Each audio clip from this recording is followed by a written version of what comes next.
Hi everyone, I'm Rincey and this is Rincey Reads. Today I'm going to be doing my January wrap-up part one. I have a number of books I need to get through. Some of it is a rollover from December. Finished like two books in like the 3 days between when I posted my December wrap-up and when, December actually ended. Holidays, it happens. And then obviously bought a books last week, so there are a number of books I have to get to, so let's jump right into it. So the first one I have to talk about is Death by Dumpling by Vivian Chen. This is a cozy mystery series, or the first book in a cozy mystery series. You're following this character named Lana Lee, who has recently quit her job and she is now working back at the family's Chinese restaurant. But then one day, the property manager of the building where the Chinese restaurant is located ends up dead shortly after eating some food from the Chinese restaurant. It turns out that the guy who passed away is allergic to seafood or shellfish or something along those lines, and he ended up with shrimp dumplings and he always orders pork dumplings. The police start looking into it, and then Lana starts looking into it herself, sort of like on the side, because she starts to hear different things and find out different things about people who work in this shopping complex and things like that. I gave this one a 3 out of 5 stars, but I really enjoyed it. I feel like this is closer to like a 3.5 stars, but I also have like really low expectations when it comes to cozy mysteries. That sounds really mean, but I feel like for the most part, cozy mysteries don't really work for me. They usually get too like punny and too soft, and I feel like a lot of times they are just too cozy for me. But I actually really enjoyed this one. It still is like pretty punny and pretty light in terms of mysteries, but I feel like there was enough depth and enough character development that kept me intrigued, and I did kind of want to see how it was all going to end. I didn't really see the ending coming at all. I really liked this sort of twists that happen in this plot line. So I feel like this is a good cozy mystery if you are someone who thinks that they don't like cozy mysteries, or you're not sure if you would like cozy mysteries. Like, I feel like this one isn't quite as like cheesy as a lot of them are. And I definitely am going to be continuing on with the series. So yeah, I mean, not too much to say with this one. It's a fun cozy if you are in the mood for a fun cozy mystery. And then I read Young Jane Young by Gabrielle Zevin. This was a book that was sort of all the rage when it came out in like 2016, 2017, something along those lines. You are following this woman who is basically caught up in this political scandal. She ends up having an affair with the married congressman, and she ends up changing her name to Jane Young and moving away from the state. And this story is told from, I think it's 5 different perspectives. You get it from Jane Young's mom, you get it from her daughter's point of view, you get it from her point of view, you get it from the congressman's wife's point of view, and you are seeing sort of different parts of the timeline from all these different points of views. Some of it does overlap a little bit, but overall you're sort of seeing like the spanning of like this girl starting to work for this congressman as an intern, and then through her having the affair as well as moving on from it and sort of growing up and having her own sort of life and trying to figure all of that out. I had like relatively high hopes for this one because I feel like people really raved about this when it first came out, and I kind of stayed away from it because it was like too soon after the 2016 election and too soon for this type of storyline. And then like eventually I felt like I was ready to pick this one up, and I liked it, but I didn't really love it. I feel like this book is very surface level almost. Like, it doesn't go quite deep enough or doesn't push it quite as much as I wanted it to. So Gabrielle Zevin is probably best well known for writing the book now, The Storied Life of AJ Fikry, which was like everywhere a handful of years ago. And that book is like super cozy, full of a lot of heart, but it's also a little bit superficial in the way that the plot goes down. And I feel like Young Jane Young is along the same lines. So I also gave this one a 3 out of 5 stars. Again, I enjoyed it, and I enjoyed these characters a lot. And I think part of it is, again, just my own personal preferences of not enjoying multiple perspective books. There were just like some perspectives in here that I really wanted just more of, and I wanted the whole book to be from their point of view, specifically Jane's daughter. I liked it. It wasn't bad. It's just wasn't quite as amazing as a lot of other people said it was for them. All right, next up, I listened to the audiobook of Educated by Tara Westover. I picked this one up because One, it was literally everywhere last year.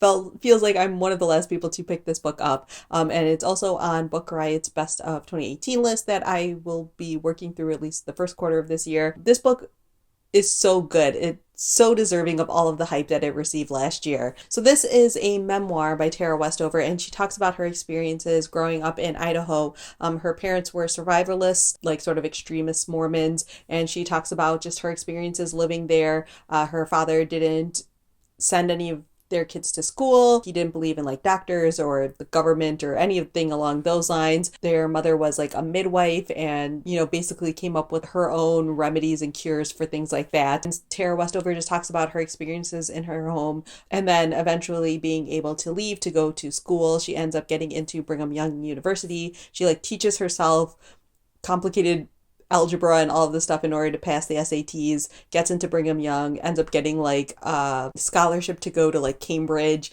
and all of this stuff. And it's just like this really amazing story about her growing up in this very sheltered world and then being exposed to the wider world and having to deal with her conflicted feelings towards her family as well as herself and her experiences and things like that. I feel like Tara Westover does a great job of looking at things from multiple points of views and explaining like how and why she's able to like still love her family even though like some really terrible things happen for her. I will say definitely trigger warning for abuse in this one because Tara Westover definitely dealt with a significant amount of abuse growing up. But yeah, this book is like really beautiful, really well done. If for some reason you have been avoiding this one or you just haven't gotten around to it yet, I cannot recommend it highly enough. It's so, so good. All right, next up, I finished A Blade Is So Black by Ella McKinney. This is kind of a retelling of Alice in Wonderland. You are following this character named Alice, and the story starts off with her being attacked by what's called a nightmare, and she ends up getting saved and introduced to this other world called Wonderland, and she ends up becoming this hunter who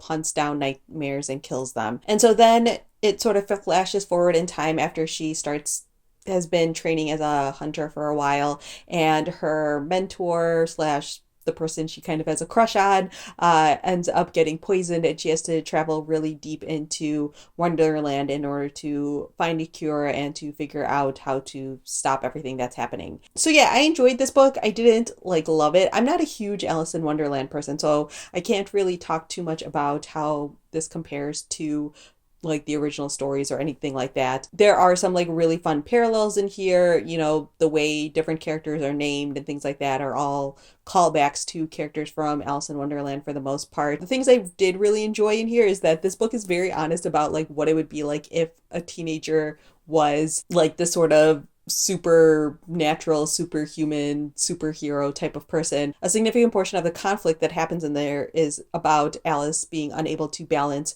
her real life and the Wonderland world and the work she does there. She hasn't told anyone besides like her best friend about this world, and so a lot of times she's like lying and hiding. Alice is also Black, if you couldn't tell by the cover. And so there's discussion in here about how teenagers are being attacked and gunned down, specifically Black teenagers, and how like worried her mother is because she doesn't know if Alice is okay when she like goes missing or doesn't answer her phone for a while and things like that. So yeah, I really enjoyed all of that. My quibble with this book is just that the plot moves way too fast for me, and I just would have liked it to be developed a little bit more. But this is the first book in a series, and so I definitely think I'm going to pick up more books in the series because it's really fun. I really enjoy the characters a lot. There isn't a lot of world building in this book. There isn't like a lot of explanations about like Wonderland itself outside of like the little that you experience through Alice's experiences. So if you are someone who cares a lot about world building in your young adult fantasy, then you'll probably be a little bit disappointed by this. Hopefully in the future I'll come across some of the other ones and I will pick those up as well. So yeah, I think I gave this a 3 out of 5 stars as well. Liked it. Not the best, but it was enjoyable. All right, the next book that I read was Pride by E.B. Zoboy. This is a modern Pride and Prejudice retelling. I didn't mean to read all these retellings all at once, but here we are. So in this retelling, you are following mainly this character named Zuri Benitez and her family who live in Brooklyn. This rich family moves in across the street. The family ended up like completely remodeling this house across the street and things like that. And it is the Darcy family. And so this is like a pretty spot on retelling of Pride and Prejudice. There isn't like a significant amount of deviations. It's mostly just updates to the story to make it fit in the modern world. The Benitez family are, I think, Afro-Latino, and the Darcy family, I believe, is Black, so there are characters of color throughout this. There's a lot of discussions about like gentrification and things like that. I gave this one a 3 out of 5 stars as well. Again, the plot felt really rushed to me in this one. I think it's partially because like I know the plot points of Pride and Prejudice pretty well. I felt like they were just like pushing through plot points in order to hit the plot points as opposed to like naturally letting the story develop around these plot points. And there are like some little things about the way this book is written that started to get on my nerves. Like it felt like every other page Zuri was giving side eye. Like they literally use the phrase side eye so much in this book, and it really started to get on my nerves. Like it's little things like that that really started to get to me. It feels like there's a lot of conflicts and then immediate resolutions and then another conflict and then another immediate resolution. And again, I think it's partially because like she was following the Pride and Prejudice storyline, but she was following it so closely that she was just trying to hit the plot points, the main plot points, as opposed to like, again, naturally building out the story and letting it hit those plot points. Or even if it had skipped some plot points, I feel like I would have been more satisfied if it had fleshed out other parts better. But it's still like a cute story, and if you enjoy Pride and Prejudice, you'll probably like this, although I can't say for sure because you might be a little bit disappointed by it. But I'm also someone who has watched some really terrible adaptations of Pride and Prejudice, so my standards are not super high for Pride and Prejudice retellings. So yeah, again, I gave it 3 out of 5 stars. It was cute, it was fun, it was light, but it's not like my favorite thing ever or anything like that. And then next I listened to the audiobook of I'll Be Gone in the Dark by Michelle McNamara. This was a very interesting experience for me because this book is super creepy, or I should say the Golden State Killer is super creepy. Michelle McNamara wrote this true crime book while she was looking into the Golden State Killer, who was this man who sexually assaulted and like dozens upon dozens of people and killed, I think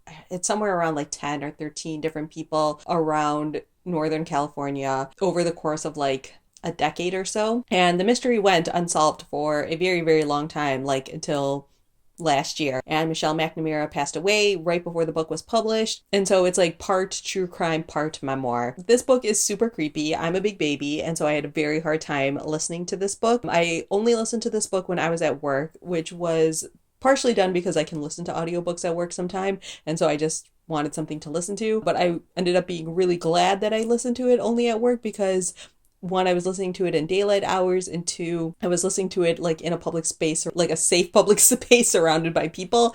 I feel like if I had to like listen to this at home or listen to this in my car by myself or like at night or anything along those lines, I would get way too freaked out and I would like not be able to sleep and all of those different things. So if you are someone who is very like antsy or anxious or anything along those lines, like this book will exasperate that. But I do think that it's a really interesting and compelling book at the exact same time. Part of what I found so compelling was actually the more memoir-y parts of the book. Watching Michelle McNamara become so involved and invested in this case and her investigating it was actually my favorite part of the book, more than like reading about the Golden State Killer himself, because again, gave me the heebie-jeebies. So yeah, I do recommend this book a lot. I left it unrated on Goodreads because I couldn't really figure out how to rate it, because again, it was really was hard for me to listen at times. But then when it was those memoir parts about Michelle McNamara investigating the story, I was so super into it. So yes, take that however you want. All right, and the final book I'm going to talk about very quickly is The 7.5 Deaths of Evelyn Hardcastle by Stuart Turton. This was a very interesting reading experience. So this book is described as like Agatha Christie meets Quantum Leap, which actually is a very good description for this book. You are following this character named Aidan Bishop who wakes up reliving the same day over and over again, and it's this day when this woman named Evelyn Hardcastle is murdered at the end of the night, and he keeps waking up and needs to solve the murder of Evelyn Hardcastle. And every day that he wakes up in the body of a different person, seeing the whole thing play out from a different point of view. And so he has to use all these different perspectives to figure out what happened. That's like the very basic synopsis. There's significantly more going on in this story than just that. It's very interesting and it feels like a puzzle while you're reading it, but it's like super complicated and super complex. I wrote on Goodreads, half jokingly but half seriously, that this book kind of gave me a headache because there were like parts of this story where I was reading it and I'm like, I don't really get it. Like I couldn't put all of the pieces together really. The book itself jumps around from different days and different points of views, and there's explanations for why that happens, but having all of those like disparate pieces and having to put them together or follow along exactly what was going on or where you were in the day or in the week or which body you were in got to be a lot, and trying to remember all of the different parts of the story got to be a lot. I'm also someone who has a little bit of a quibble with time travel stories in general because they don't always make sense. There are always plot holes. I also wasn't crazy about the way things resolved. I won't give away spoilers, obviously, but if you've read the book, just everything that happens with Anna at the end, no, I wasn't really into it, but I did enjoy the mystery aspect of it. Like I always enjoy a good puzzle mystery, so there is that. I think it is clever, and it would be really interesting to me to see if there's like this long timeline or anything along those lines that like sort of puts all of the pieces together to see after you've read the whole story. And I think that again it's very well done because Stuart Turton took all of these timelines and plot lines and put them all together and then like tore them apart and gave them to the reader. So yeah, I have again mixed feelings about it. I think I gave it a 3.5 stars or something along those lines because I didn't love it, but I again just always enjoy a good puzzle mystery. So all right, so that is everything that I have for this video. Let me know down below how your reading is going so far in the month of January. But one of the things I'm slightly concerned about is the number of books I've been reading from my own physical TBR because like I said, by the end of the month I want to be down 5, and I've already received 1 book in the mail from a publisher that I want to keep, so need to work on that whole thing. But I'm doing great on the book riot end of things, so that's great. So yes, that is all I have for now, and thanks for watching.